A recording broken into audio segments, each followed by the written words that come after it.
사도신경 하심으로 2월 28일 오늘을 여는 말씀 시작하겠습니다. 나는 전능하신 아버지 하나님, 천지의 창조주를 믿습니다. 나는 그의 유일하신 아들, 우리 주 예수 그리스도를 믿습니다. 그는 성령으로 잉태되어 동정녀 마리아에게서 나시고 본디오 빌라도에게 고난을 받아 십자가에 못 박혀 죽으시고 장사된 지 사흘 만에 죽은 자 가운데서 다시 살아나셨으며 하늘에 오르시어 전능하신 아버지 하나님 우편에 앉아 계시다가 거기로부터 살아있는 자와 죽은 자를 심판하러 오십니다. 나는 성령을 믿으며 거룩한 공교회와 성도의 교제와 죄를 용서받는 것과 무매의 부활과 영생을 믿습니다. 아멘.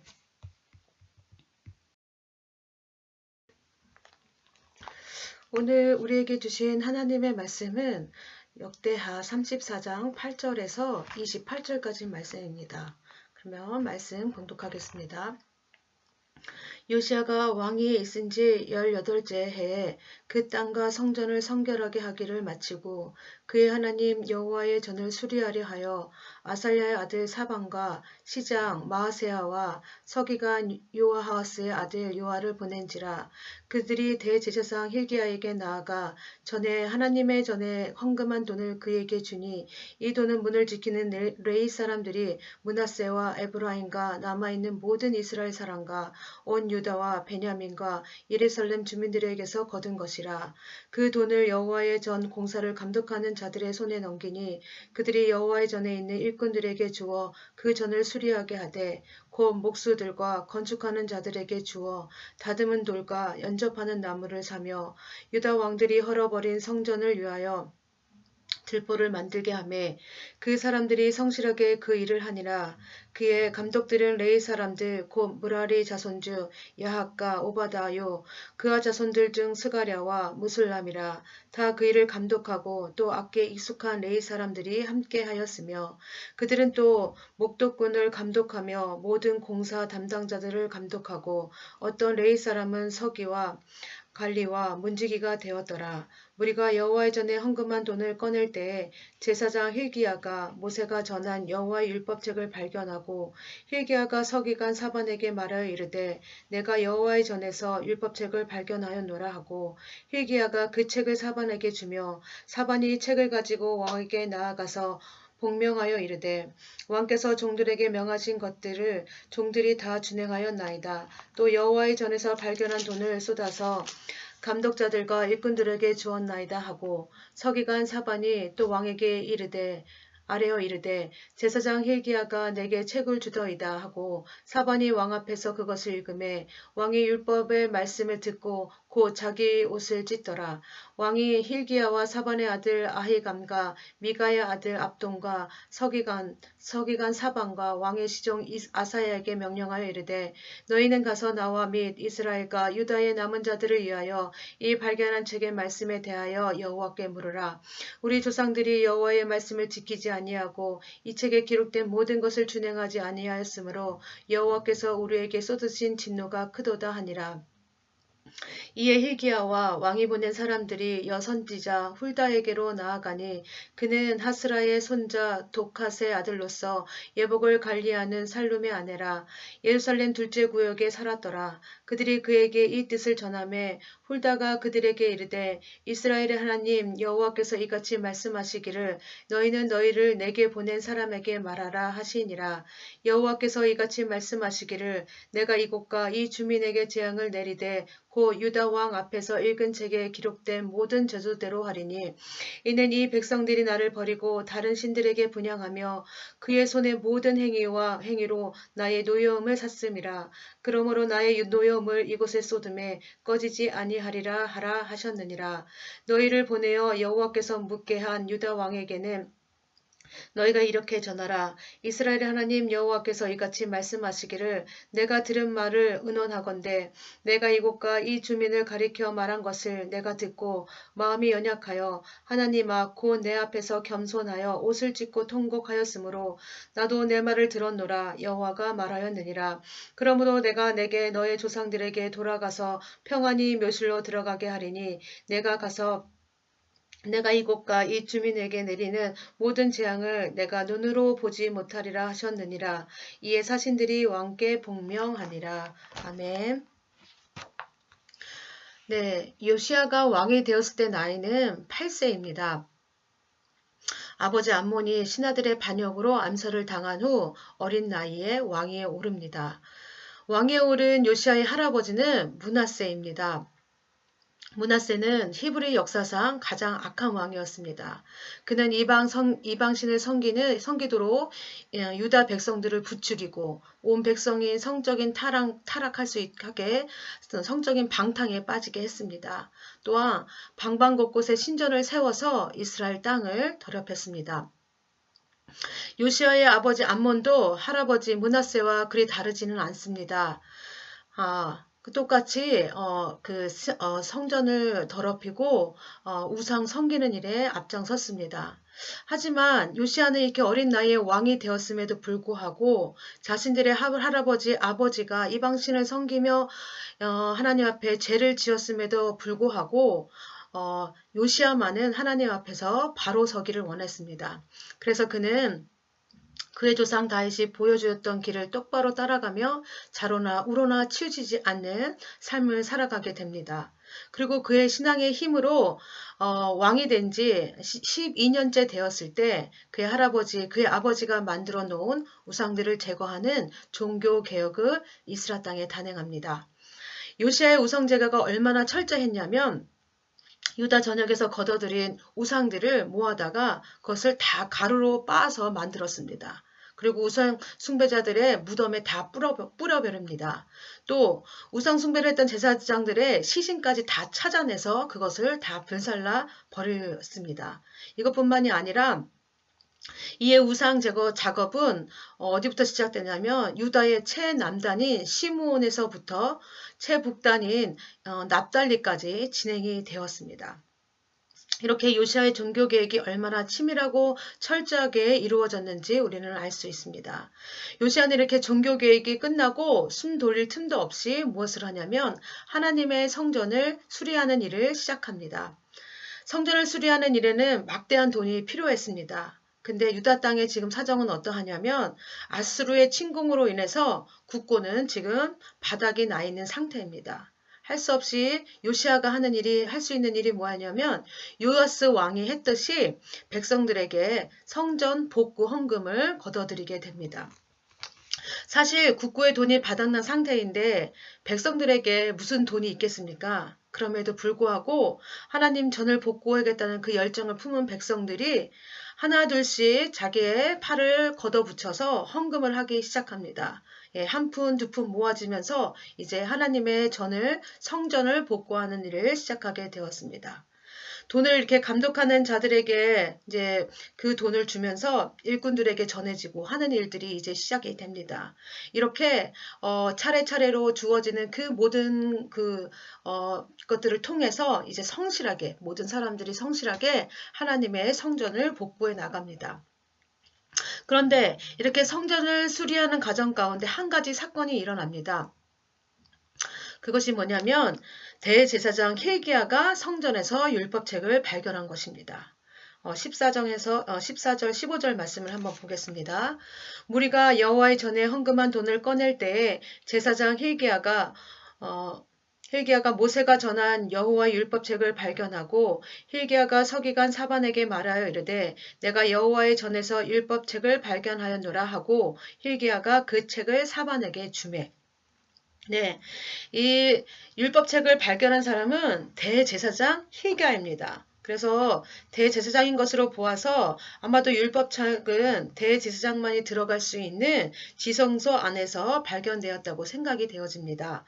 그런데 사실 율법책은 원래 성전 언약궤 옆에 비치되어야 했습니다. 모세가 언약을 줄 때 어떻게 말했냐면 신명기 31장 25절 26절 말씀에 보면 모세가 여호와의 언약궤를 매는 레위 사람에게 명령하여 이르되 이 율법책을 가져다가 너희 하나님 여호와의 언약궤 곁에 두어 너희에게 증거가 되게 하라. 예, 이렇게 율법책은 언약궤 옆에서 보관되어야 됐습니다. 근데 세월이 지나면서 어떤 이유에서든지 모르게 이 율법책이 사라진 것입니다. 그래서 제사장들도 그것이 어디에 있는지 알지 못하게 되었습니다. 아마도 이것은 므낫세와 아몬의 극심한 배교 행위로 이러다가는 악한 왕들이 율법책을 없애버릴 수 있겠다고 하는 두려움을 느낀 것 같아요. 누군가가. 그래서 이 책을 숨긴 것이 아닌가, 율법책을 어딘가에 숨겨놓은 게 아닌가라는 생각이 듭니다. 그렇게 없어졌던 율법책을 발견한 대제사장 hil기야는 어떻게 하냐면 그것을 서기관 사반에게 주어서 사반은 또 요시야 왕에게 이것들을 전달합니다. 사반은 이것을 요시야 왕에게 가지고 와서 소리내어 읽기 시작합니다. 사반이 읽은 이 율법책의 내용이 어느 부분인지 정확히는 알 수 없습니다. 그런데 학자들은 이 문맥상으로 봐서 이건 분명히 신명기 28장의 내용일 가능성이 크다고 얘기합니다. 신명기 28장에는 무슨 내용이 있습니까? 약속의 땅에 들어가는 백성들이 하나님 말씀에 순종하느냐 불순종하느냐에 따라서 축복과 저주가 있다고 말씀하고 있습니다. 그래서 이 말씀을 들으면서 요시야 왕이 그제서야 깨닫기 시작합니다. 자신이 시대에 이 유다 땅이 당하고 있는 고통의 원인이 약 1000년 전에 이미 예언되었던 사실인 것을 요시야 왕이 알게 된 것입니다. 이 사실을 알고서는 충격을 받습니다. 그동안 우리 조상들이 얼마나 하나님 앞에서 죄악을 저질렀는지 깨닫게 된 것입니다. 그래서 요시야가 했던 게 뭡니까? 자신의 옷을 찢으면서 기도를 합니다. 이것은 무슨 표현이냐면 자신의 죄를 인정하고 큰 슬픔과 회개의 표현인 것입니다.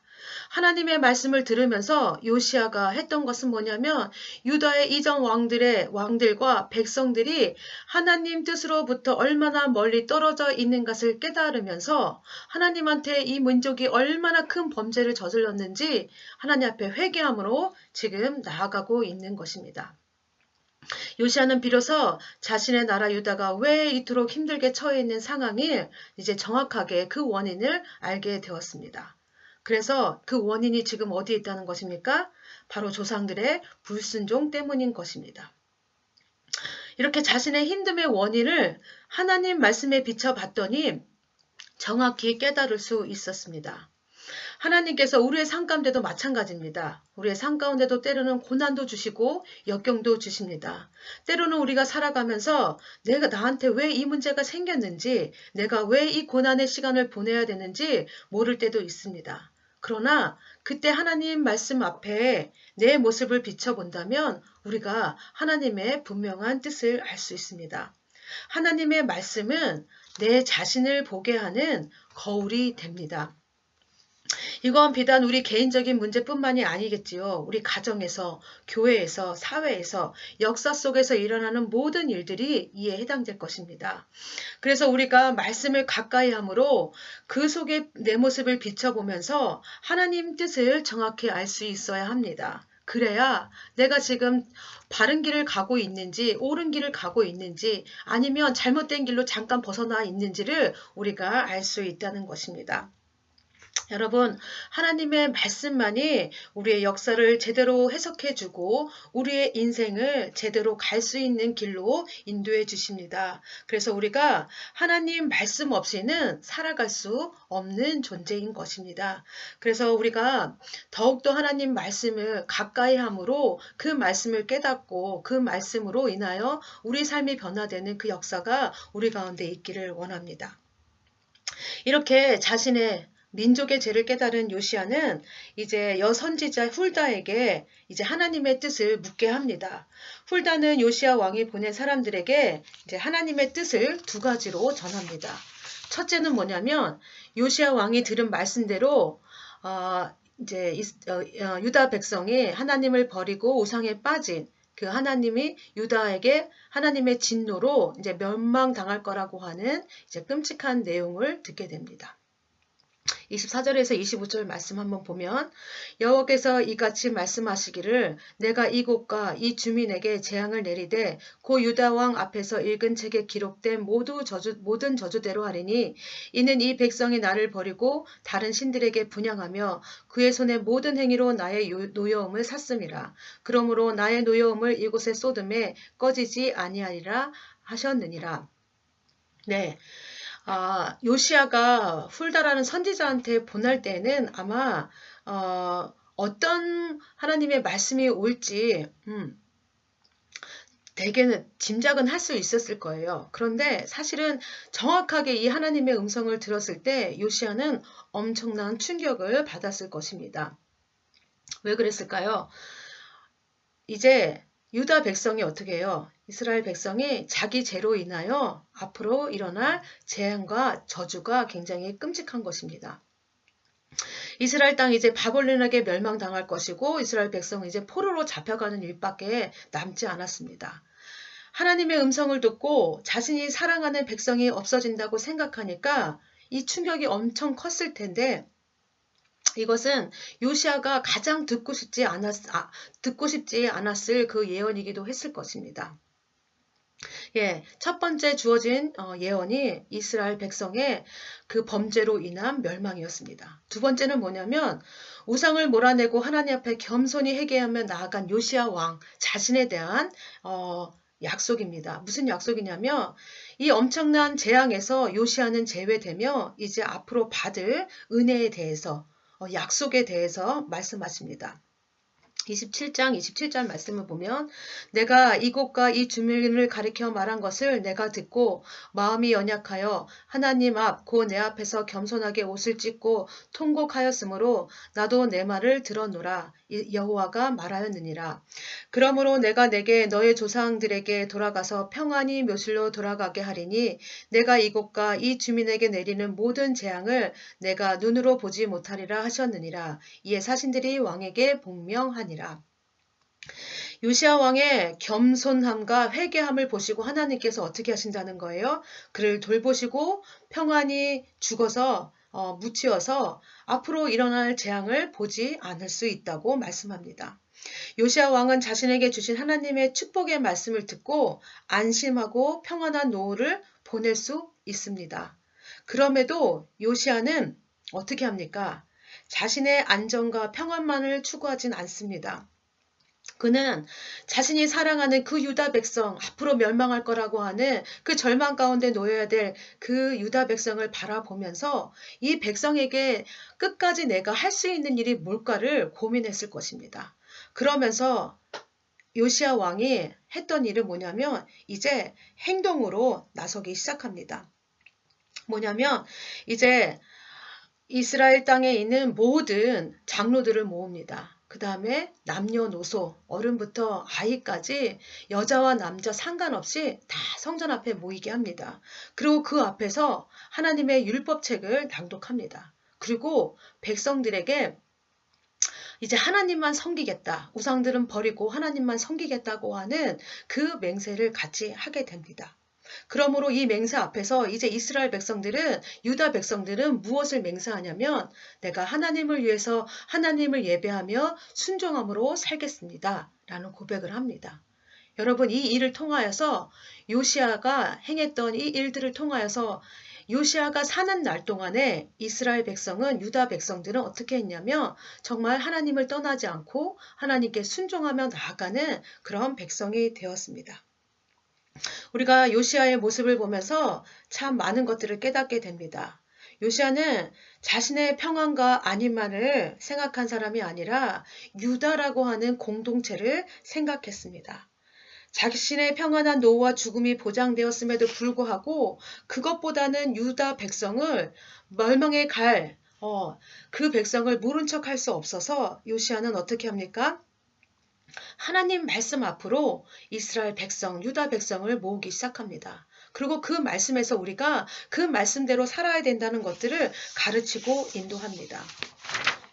여러분, 우리의 모습도 이러해야 된다고 생각합니다. 하나님, 우리가 나만 생각하는 것이 아니라 공동체를 생각할 수 있는 우리의 모습이 되기를 원합니다. 내가 평안하다고 해서 다른 사람을 모른 척하는 것이 아니라 그 사람의 아픔까지도 힘들고 연약한 우리의 존재까지도 함께 품으며 우리가 함께 하나님의 길을 갈 수 있는 우리의 공동체가 되기를 원합니다. 또 원하는 것은 뭐냐면 우리가 하나님 앞에 말씀 앞에서 우리가 더 성실하게 살아갈 수 있는 우리의 모습이 되기를 원합니다. 하나님 말씀 앞에 설 때야만이 우리의 부족한 모습을 깨달을 수 있고 내가 걸어갈 길들이 무엇인지 우리가 바로 알 수 있기 때문입니다. 요시야가 이스라엘 백성을 이렇게 바른 길로 인도했듯이 우리도 하나님 앞에서 그 말씀 따라서 바르게 하나님께서 기뻐하시는 그 음성을 따라 듣고 가는 우리들의 모습이 되기를 원합니다. 네, 이 시간 우리 함께 기도하겠습니다. 기도하실 때 우리도 요시야 왕이 하나님 말씀 앞에 성실하게 머무며 하나님의 뜻을 깨닫고 삶을 살았듯이 우리도 하나님 말씀 앞에 내 자신을 보며 하나님의 뜻을 깨닫는 하루의 삶을 보낼 수 있는 우리의 삶이 되게 해달라고 기도해 주시고요. 두 번째는 우리 청소년부 겨울 캠프가 오늘이 또 마지막 시간입니다. 마지막 시간까지 하나님 안전하게 지켜주시고 우리 아이들이 정말 이 수련회를 통하여서 캠프를 통하여서 공동체된 모습을 회복하고 알아가는 귀한 시간이 되기를 원한다고 기도해 주시고 오늘도 공동체 기도는 유현주 집사님이십니다. 우리 유현주 집사님께서 내신 기도 제목을 보면서 오늘 하루 함께 기도하는 시간 갖겠습니다. 우리가 이렇게 기도한 다음에 주기도문으로 모든 예배 마치겠습니다.